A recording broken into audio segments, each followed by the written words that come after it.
መጽሐፈ ዜና ካልዕ ምዕራፍ 7 ሰሎሞንም ጸሎቱን በፈጸመ ጊዜ እሳት ከሰማይ ወርዶ የሚቃጠለውን መስዋዕትና ሌላ መስዋዕቱን በላ። የእግዚአብሔርም ክብር ቤቱን ሞላው። የእግዚአብሔርም ክብር የእግዚአብሔርን ቤት ሞልቶት ነበርና ካህናቱ ወደ እግዚአብሔር ቤት መግባት አልቻሉም። የእስራኤልም ልጆች ሁሉ እሳቱ ሲወርድ የእግዚአብሔር ክብር በቤቱ ላይ ሲሆን ያዩ ነበር። በወለሉም ላይ በግንባራቸው ወደ ምድር ተደፍተው ሰገዱ። እርሱ መልካም ነውና ምሕረቱም ለዘላለም ነውና ብለውም እግዚአብሔርን አመሰገኑ። ንጉሱም ሕዝቡም ሁሉ በእግዚአብሔር ፊት መስዋዕት ያቀርቡ ነበር። ንጉሱም ሰሎሞን 22,000 በሬዎችና 120,000 በጎች ሰዋ። እንዲሁ ንጉሱና ሕዝቡ ሁሉ የእግዚአብሔርን ቤት ቀደሱ። ካህናቱም በየሥርዓታቸው ሌዋውያኑም ደግሞ ምሕረቱ ለዘላለም ነውና እግዚአብሔርን አመስግኑ የሚለውን የዳዊትን መዝሙር እየዘመሩ ንጉሱ ዳዊት እግዚአብሔርን ለማመስገን የሰራውን የእግዚአብሔርን የዜማ ዕቃ ይዘው ቆመው ነበር።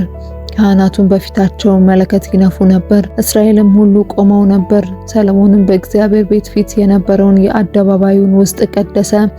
ሰሎሞንም የሰራው የናስ መሠዊያ የሚቃጠለውን መስዋዕትና የእህሉን ቁርባን ስቡንም መያዝ አልቻለምና የሚቃጠለውን መስዋዕትና የደህንነቱን መስዋዕት ስብ በዚያ አቀረበ። ሰሎሞንም ከእርሱም ጋር እጅግ ታላቅ ጉባኤ የሆኑ ከአማት መግቢያ ጀምሮ እስከ ግብጽ ወንዝ ድረስ ያሉ እስራኤል ሁሉ በዚያ ጊዜ 7 ቀን በዓል አደረጉ። 7 ቀንም መሠዊያውን ቀድሰው 7 ቀንም በዓል አድርገው ነበርና በ8ኛው ቀን የተቀደሰውን ጉባኤ አደረጉ። በ7ኛውም ወር በ23ኛው ቀን ሕዝቡን ወደ ድንኳናቸው አሰናበተ።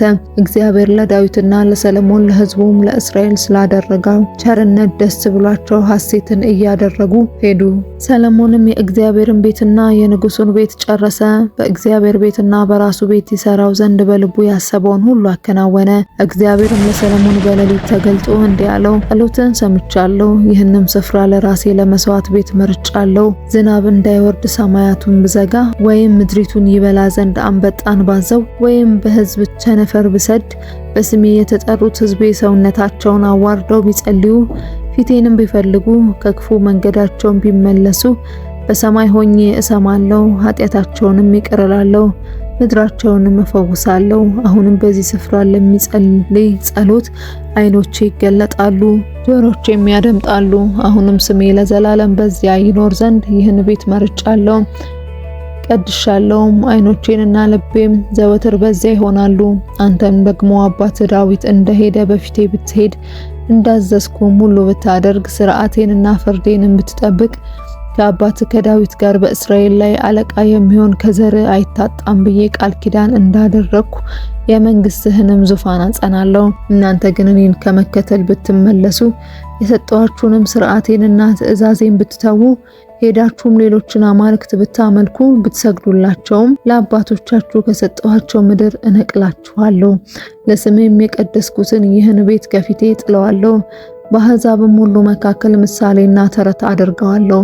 ከፍ ከፍ ብሎ የነበረውን ይህን ቤት እያዩ በዚያ የሚያልፉ ሰዎች ሁሉ እግዚአብሔር በዚህ ሀገርና በዚህ ቤት ስለምን እንዲያደረገ ብለው ይደነቃሉ። መልሰውም ከግብጽ ምድር ያወጣቸውን የአባቶቻቸውን አምላክ እግዚአብሔርን ትተው ሌሎችን አማልክት ስለተከተሉ፣ ስለሰገዱላቸውም፣ ስላመለኳቸውም ስለዚህ ይህን ክፉ ነገር ሁሉ አመጣባቸው ይላሉ።